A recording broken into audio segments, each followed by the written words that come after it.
Hello, welcome back to my channel.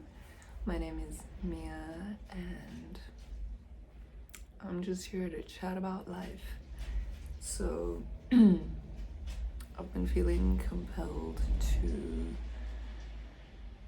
start something I call Lessons I'm Learning, and I think this will be a good way for me to firstly check in with myself and articulate what's going on with me on a more regular basis. What I'm uncovering, where I'm heading, what I'm learning about this web of life that we live. And yeah, I thought it would also be a good motivation for me to actually make more videos. And I'm also trying to honor my inspiration more than I have been. I don't know about you guys, but I definitely find myself second guessing myself constantly, my intuition and my feelings, always is this valid? But I feel like, yeah, if you're feeling it, surely it's valid, right? We don't exist in a vacuum. And I think part of what I'm learning is that I need to honor the whole spectrum of experience and not just put certain things on a pedestal and claim that other things aren't worthy of the experience that they hold. Yeah, so that's my preamble.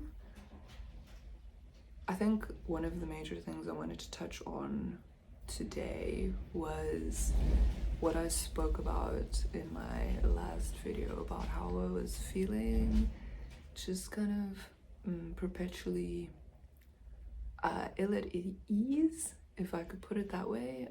Just like something was off. And I've been pondering that for a while. I had a bit of an epiphany about it as well. So I'll share all of that and also just kind of untangle a bit of the different aspects of it and how I kind of see it coming together within my context. So yeah, I think the realization that I had, the epiphany, was that there wasn't anything wrong in particular, but I think we're very much hardwired, our brains are hardwired to find problems because it's a survival mechanism. It's how we've kept ourselves safe through the millennia. And when there isn't a concrete thing that's wrong, everything's kind of going okay, and we always kind of strive for more, or are pulled in different directions by our wants and needs and whatever, and they change. So that's one aspect of it, right? This constant push and pull between being fine but seeking something else, something more, and then also your brain scanning for problems, because it's primarily for me, I think I'm seeking a sense of safety that I don't want to say it doesn't exist, but I think in the type of surety that I am kind of applying to it, it doesn't exist. I can we can create as many conditions as we want to or as we're capable of, to ensure that sense of safety. But at the end of the day, I can step outside of my house and, I don't know, a tree could fall on me and I could die. So like in that sense, safety is not guaranteed for any of us. I could have an embolism and die right now. And like, I'm not saying this to be to to be a doomer or whatever, because that's very much not in line with my personality and my outlook. I think for me, what I'm trying to emphasize is that safety is a bit of like a relative concept, and like there's only so much that you can guarantee, and I think that seeking of that guarantee is where the tension is arising. Like I can be safe in any one moment, but if I don't actually believe it and feel it in my body, then I'm just going to have that perpetual unease. So yeah, make of that what you will. That's kind of, these are the threads I'm pulling out of this tangle of feelings. Let me know if you can relate. So I think like the conclusion I came to with all of this like mind creating issues for the sake of seeking safety, I need to remind myself consciously and actively that I can allow myself to feel safe, and I think that's the difference. That's the step that I haven't been taking, is allowing myself to release into the safety of a moment and feel like I'm not being attacked or judged or whatever, because like most of the time those things are coming from within. They're not coming from external sources. So yeah, I realized this maybe like 2 weeks ago, I don't know, something like that, and I've been trying to apply it, and I think I've been feeling a lot better about things. I can at least now recognize this feeling, this sensation of desiring, just desiring and like needing to move towards the next thing, this like perpetual stimulation cycle. I'm trying to take a step back when I feel it. I am trying to just sink back into my body and really feel it and generate the sense of safety that I'm seeking from within. When I think about it, what would it feel like? And through imagining these feelings, I actually create them for myself. And that's a really powerful tool to have, because I think most of us can recognize that our minds have an effect on our feelings, and our feelings have an effect on our thoughts, and it's a cycle, and we can get trapped in that cycle, or we can notice the cycle and consciously choose to redirect it to a point that feels like it is working for us instead of working us. Because it's exhausting. That, simply put, it is utterly exhausting to constantly be responding to a sense of perpetual unsafety. And I have to also recognize that, I think clinically they would describe that as like a type of almost like complex PTSD, which is a term I hadn't heard of until kind of recently, maybe about a year or two ago. And I think it's helped me to also just like understand that your conditioning that you carry, especially as a woman, and I'm sure as like, I think honestly we all have it. it's not isolated to being a woman, but I feel like women are exposed to such a tremendous level of objectification and like body consciousness, and just like you're constantly directing like malice towards your own body, you know, and your worth is determined by how good you look, your ability to bear children, how young you are, you know, all of these like these things that when I think about it I get like actually really really angry about, because it's caused me so much anguish as a human being, and I don't want anyone to feel that, you know. I think we just hold ourselves back and we punish ourselves for being alive and having our own unique desires, and you know, living the lives that feel aligned. And you know, we've been, you're so, I don't know, at least I'm speaking for myself here, so you know, this isn't to say how anyone else's experience is, this is just my experience. But I've spent so much time making myself, like containing myself into a neat little box, trying not to offend people, because you know I can be quite blunt and direct, and people don't like that, you know. And it's not something that that's just, I'm a no BS kind of person, you know. I don't, it's not a like a conscious choice, it's just, that's just my personality, you know. I like to be direct,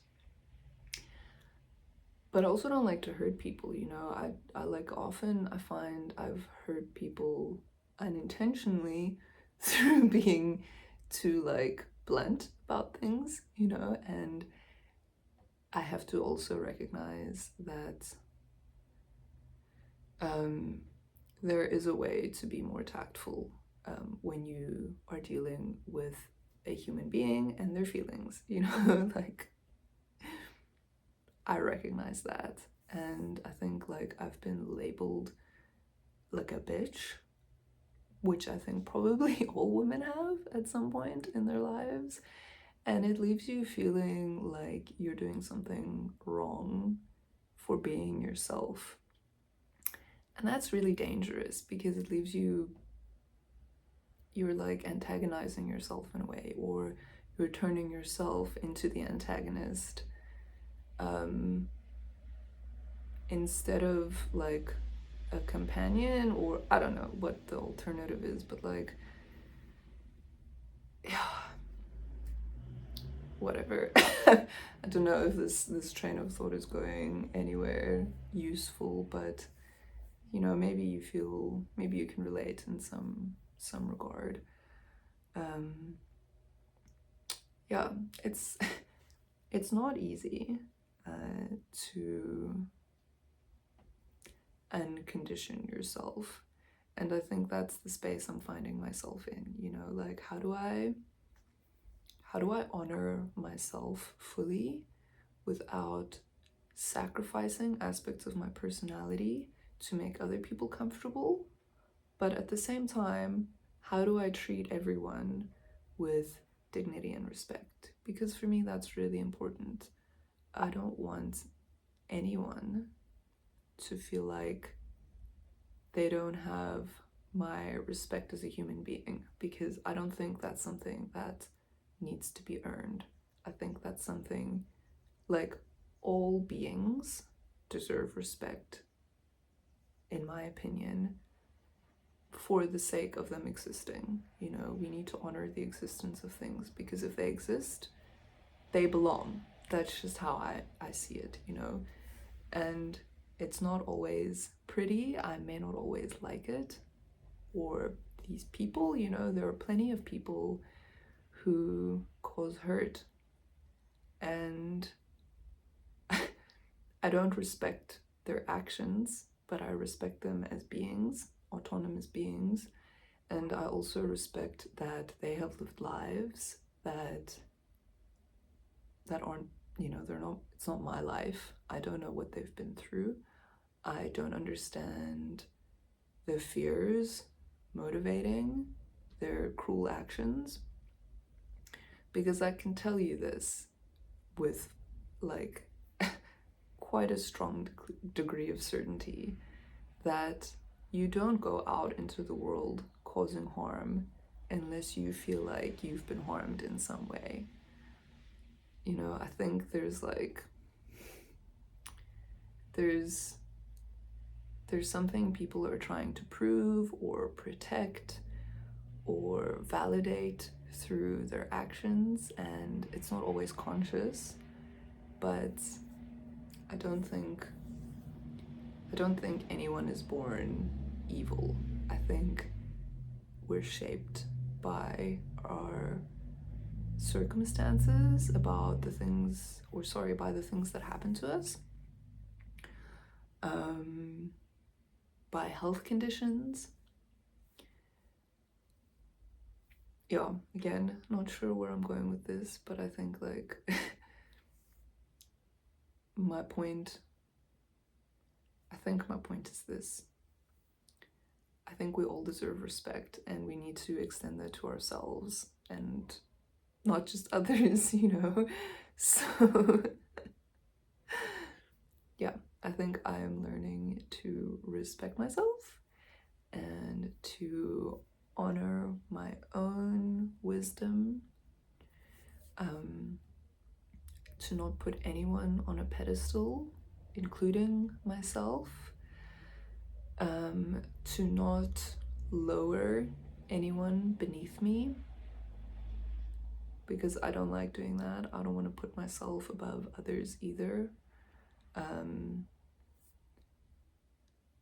think it's much more effective for me to view all humans, all beings, through the lens of compassion and connection. So I often ask myself, if I'm watching news or something like that, which I don't do very often, my partner does, so I am exposed to it, but I always, when I see these awful things happening in the world, I don't know why I laughed. It's not because it's because sometimes it's so terrible that my only reaction is to laugh, right? When I see these things, I always ask myself, what aspect of my internal landscape is being reflected in these events? Is there some kind of fear of otherness, of I don't know. So that's just a little nugget. Take it or leave it. I don't say that to mean that or to imply that my issues are the cause of war or whatever, but I firmly believe that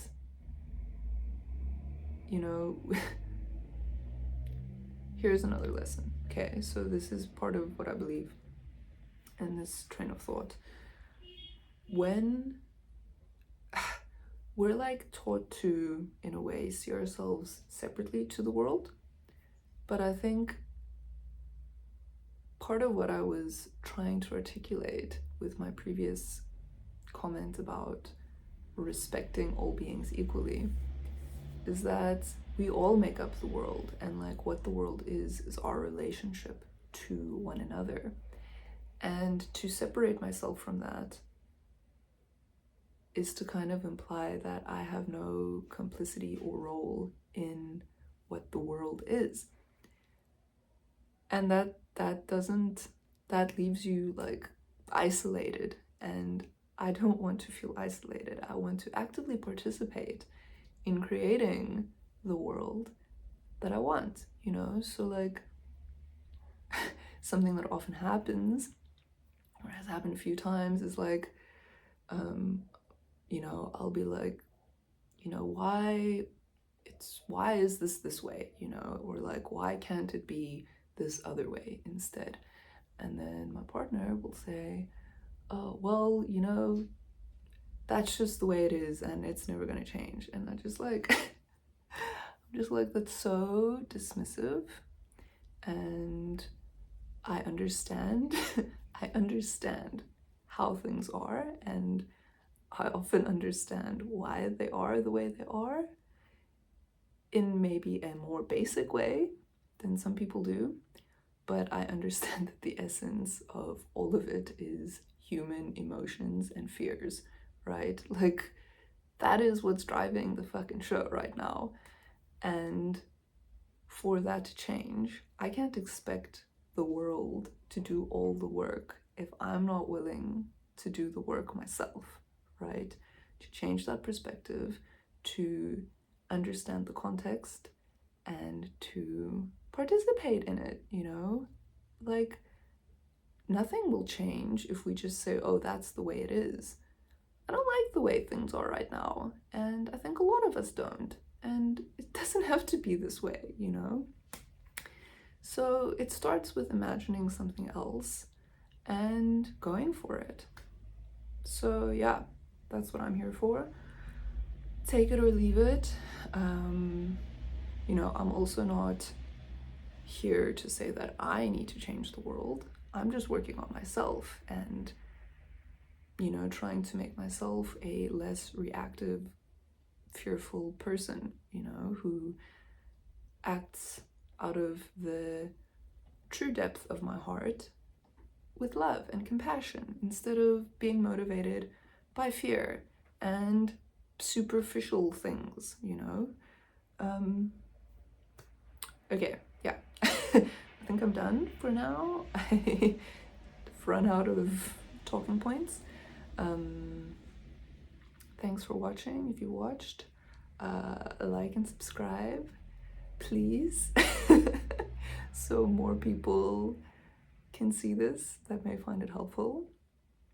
I don't know if it is helpful, but I've been untangling some things and I don't think I'm alone in feeling these things. So yeah, let me know.